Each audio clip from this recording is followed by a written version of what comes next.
Hello children, welcome back to my channel. पिछले video में हमने 20 प्रश्न कंप्लीट किए थे। आज फिर से हम यहाँ पे 20 प्रश्न कंप्लीट करने वाले हैं जो एग्ज़ाम के पर्पज़ से काफ़ी इम्पोर्टेंट हैं। ये एग्ज़ाम में पहले पूछे जा चुके हैं और एग्ज़ाम के पर्पज़ से काफ़ी इम्पोर्टेंट हैं। तो चलिए वीडियो की शुरुआत करते हैं।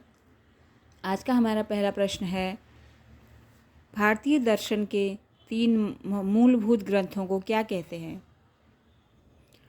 तो उन्हें कहते हैं प्रस्थान त्रयी। अगला प्रश्न है, प्रस्थान त्रयी के 3 ग्रंथों के क्या नाम हैं? त्रयी मीन्स 3। तो इस 3 ग्रंथों में आते हैं ब्रह्मसूत्र, जिसे न्याय प्रस्थान कहा जाता है, उपनिषद जिसे श्रुति प्रस्थान कहा जाता है, और तीसरा है भगवत गीता जिसे स्मृति प्रस्थान कहा जाता है। तो प्रस्थान त्रयी के 3 ग्रंथों के नाम हैं ब्रह्मसूत्र, उपनिषद और भगवत गीता। तो 2 प्रश्न कंप्लीट हो चुके हैं। Come to the third question. Kautilya के अर्थशास्त्र में प्रयुक्त उपवास शब्दावली का क्या अर्थ है? ये शब्दावली से लिया गया प्रश्न है। पिछले वीडियो में हमने गेहूँ का क्या अर्थ है ये जाना था। इसमें उपवास शब्द जो कौटिल्य ने अपने अर्थशास्त्र में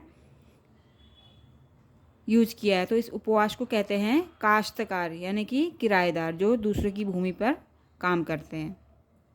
तो उसे क्या कहते हैं? काश्तकार। उपवास का मतलब काश्तकार। चौथा प्रश्न है, बौद्ध धर्म से संबंधित किसी साहित्य पर जो टीका लिखी जाती है उसे क्या कहते हैं? पिछले वीडियो में हमने जैन धर्म से संबंधित जाना था। इस बार है बौद्ध धर्म से संबंधित किसी साहित्य पर जो टीका लिखी जाती है उसे क्या कहते हैं? तो उसे कहते हैं अटुवणा, यानी अटुकथा। ऑप्शन में कोई भी आ सकता है, तो इसे कहेंगे अटुवणा। और हिंदू धर्म से संबंधित किसी साहित्य पर जो टीका लिखी जाती है उसे क्या कहते हैं? उसे कहते हैं भाष्य। तो हमने तीनों धर्मों के टीकाओं के नाम जान लिए हैं, जैन, बौद्ध और हिंदू धर्म। तो ये आप याद रखिएगा। छठा प्रश्न है, किसने कहा था? ये कथन वाला प्रश्न है। मोहनजोदड़ो का शासन राजतंत्रात्मक न होकर जनतंत्रात्मक था। ये किसने कहा है? ये हंटर ने कहा है। तो ये आप याद रखिएगा। सातवां प्रश्न है, अथर्ववेद में परीक्षित को किसका देवता कहा गया है? तो परीक्षित को मृत्युलोक का देवता कहा गया है। 7 प्रश्न कंप्लीट हो चुके हैं। Come to the 8th question.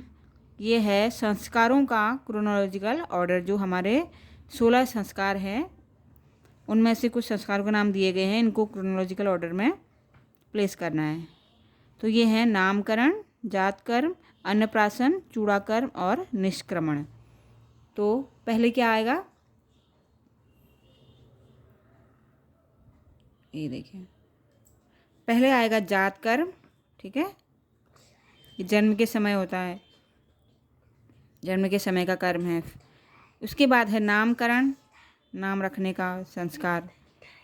ठीक है, इसके बाद आएगा निष्क्रमण, बच्चे को बाहर घुमाने ले जाना पहली बार। उसके बाद है अन्नप्राशन, जो 6 मंथ के बाद किया जाता है, छठे महीने में।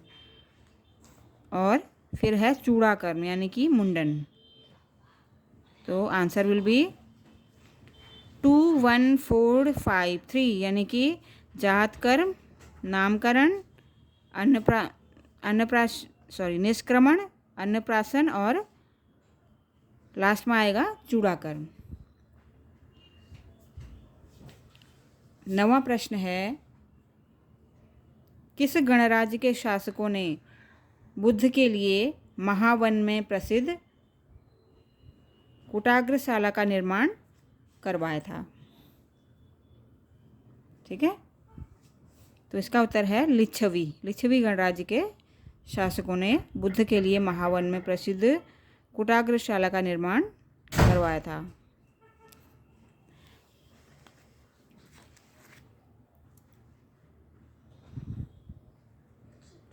10वां प्रश्न है, किस कण्ववंश के शासनकाल में कलिंग राजा खारवेल ने मगध पर आक्रमण किया था?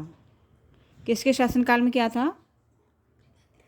बृहस्पति मित्र, जो कि शुंग वंश का शासक था। ठीक है। 11वां प्रश्न है, हाथी गुम्फा अभिलेख के अनुसार खारवेल ने किसकी उपाधि धारण की थी? आई होप आपको दिख रहा हो। तो इसका उत्तर है कलिंगाधिपति की। खारवेल ने कलिंग अधिपति की उपाधि धारण की थी। बढ़ते हैं 12वें प्रश्न की ओर। किस भाषा में रुद्रदमन प्रथम का जूनागढ़ अभिलेख रचा गया था? किस भाषा में लिखा गया था जूनागढ़ अभिलेख? संस्कृत भाषा में। तो ये आप याद रखिएगा। 13वां प्रश्न है, भरहुत और सांची के स्तूपों से किस वंश के समय की कलात्मक प्रगति की जानकारी मिलती है? शुंग वंश। ठीक है। 14वां प्रश्न है, यूनानी राजदूत हेलियोडोरस किसके शासनकाल में शुंग दरबार में आए थे? उस समय किसका शासनकाल था? भागभद्र। ठीक है। तो ये जो है भागभद्र के शासनकाल में आए थे शुंग दरबार में। ये शुंग वंश का शासक था। अगला है, क्रोनोलॉजिकल ऑर्डर में लगाना है। ये कुछ सिलसिले या संप्रदाय हैं, सुहरावर्दी, चिश्ती, नक्शबंदी और कादिरी। तो पहले क्या आएगा? चिश्ती संप्रदाय, चिश्ती सिलसिला नंबर 1 पे। फिर सेकंड नंबर पे है सुहरावर्दी, थर्ड में है कादिरी और फोर्थ नंबर पे आएगा नक्शबंदी।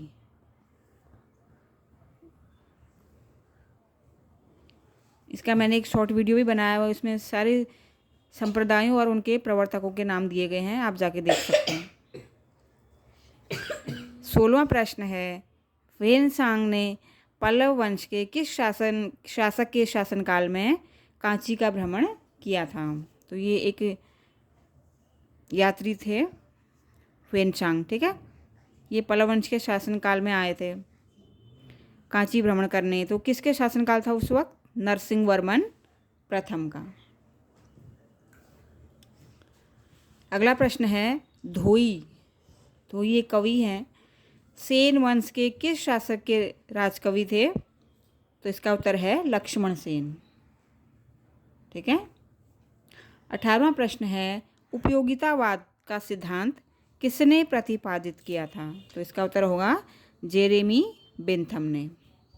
तो ये आप याद रखिएगा। 18 प्रश्न कंप्लीट हो चुके हैं। 19वां प्रश्न है, चंपारण सत्याग्रह जो 1917 या 1917 में हुआ था, कृषकों की समस्या का विषय क्या था? जो गांधी जी ने इसे संपादित किया था। ठीक है। चंपारण सत्याग्रह गांधी जी की अगुवाई में। तो कृषकों की उस समय क्या समस्या थी? 3 कठिया प्रणाली, यानी कि नील की खेती करने के लिए कृषकों को विवश किया गया था और उनको उससे कोई बेनिफिट नहीं मिल रहा था। तो ये 3 कठिया प्रणाली इसकी समस्या का विषय था, जिसकी वजह से चंपारण सत्याग्रह हुआ था 1917 में। आखिरी प्रश्न है 20वां प्रश्न, भारतीय राष्ट्रीय कांग्रेस के किस अधिवेशन में मौलिक अधिकारों यानी कि फंडामेंटल राइट्स का प्रस्ताव पारित हुआ था? तो कौन सा अधिवेशन था? कराची अधिवेशन, जो कि हुआ था 1931 ईस्वी में। तो 20 प्रश्न जो है यहाँ पे कंप्लीट हो चुके हैं। आप इनको बार बार पढ़िए, एग्जाम के पर्पज़ से काफ़ी इम्पोर्टेंट हैं। मिलते हैं नेक्स्ट वीडियो में। Thank you.